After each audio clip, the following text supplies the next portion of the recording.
और डरना नहीं। कोई भी त्रिभुवन में नापक को पराजय नहीं दिखा सकता, ये बात पक्की समझ लेना। कभी भी हरि का एक स्वभाव है, कोई उनको गाली दे दे, अपमान कर दे, उनकी निंदा कर दे, वो पिता के समान सह लेते हैं, क्षमा कर देते हैं। लेकिन उनके भक्त का अपमान कर दे तो राम रोष पावक सो जरई। जो अपमान भक्त कर करई, तुम चुप रहना, तुम मत बोलना। जो अपमान भक्त कर करई, राम रोष पावक सो जरई। पलटू साहब कह रहे, नाम जापा कभी डरना मत, कभी भय मत करना और कभी लड़ना मत। हरि अपनो अपमान सह जन की सही न जाए। हरि का अपमान कर दोगे सह जाएंगे कैसे भी, वो बड़े कृपालु हैं, अनंत माताओं का प्यार रखते हैं, चल उद्दंडता कर ले। हरि अपनो अपमान सह जन की सही न जाए, जन की सही न जाए, दुर्वासा की क्या गति कीन्ही। महान तपस्वी, दूब का रस पीने वाला, बलकल की लंगोटी लगाने वाला, उनको यह भ्रम हो गया कि चक्रवर्ती सम्राट रानियों के बीच में रहने वाला मेरे से बढ़कर भजनानंदी कैसे हो सकता है।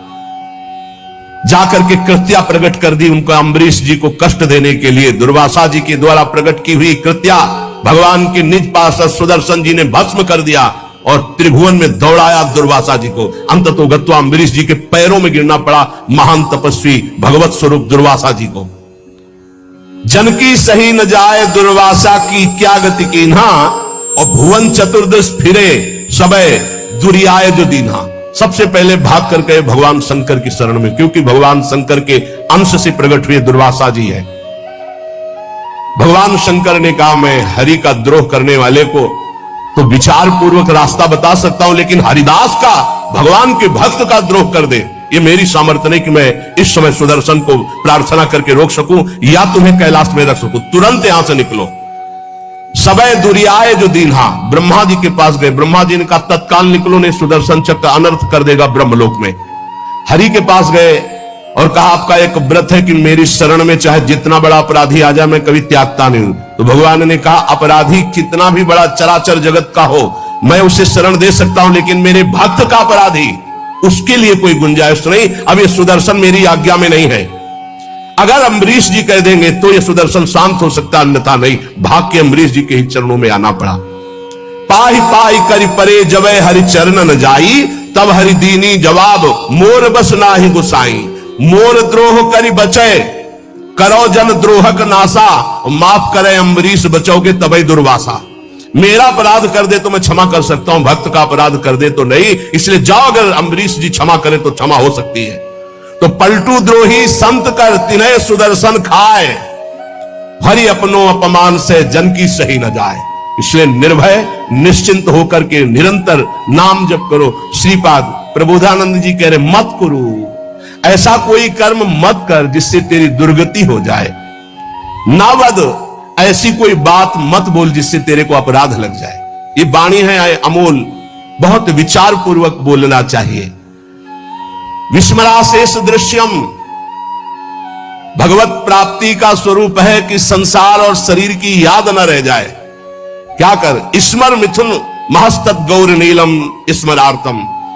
जिनका स्मरण करना परम मंगलमय है, ऐसे श्यामा श्याम गौर श्याम जोड़ी का स्मरण कर, संसार के संपूर्ण भोगों का विस्मरण हो जाए। कुछ मत बोल अपराध करने वाली बात, कुछ मत कर अपराध करने वाली क्रियाएं। सदैव गौर श्याम प्रिया प्रीतम का स्मरण कर। नाम जप करो, जो चाहोगे प्राप्त हो जाएगा।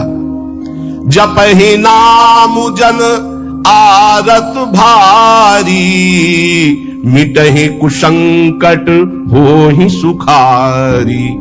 कोई आर्त भाव से अगर भगवान को पुकारे तो भारी से भारी संकट का निवारण हो जाता है।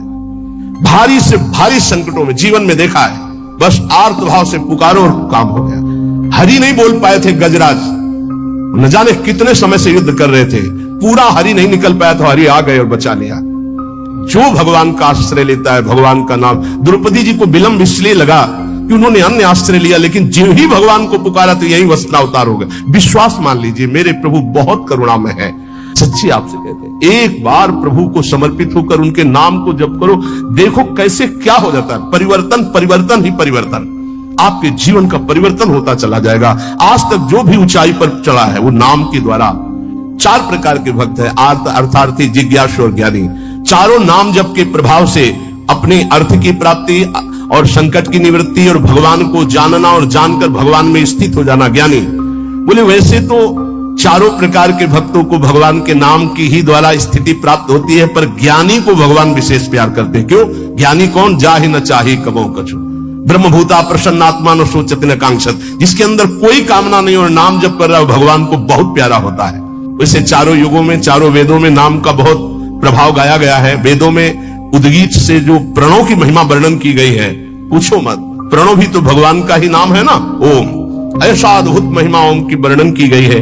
तो बोले चारों वेदों में, चलो चारों युगों में नाम का प्रभाव छाया रहा, लेकिन कलयुग में विशेष भगवत प्राप्ति नाम जप से ही होगी। नाम जप समस्त कामनाओं से रहित कर देता है।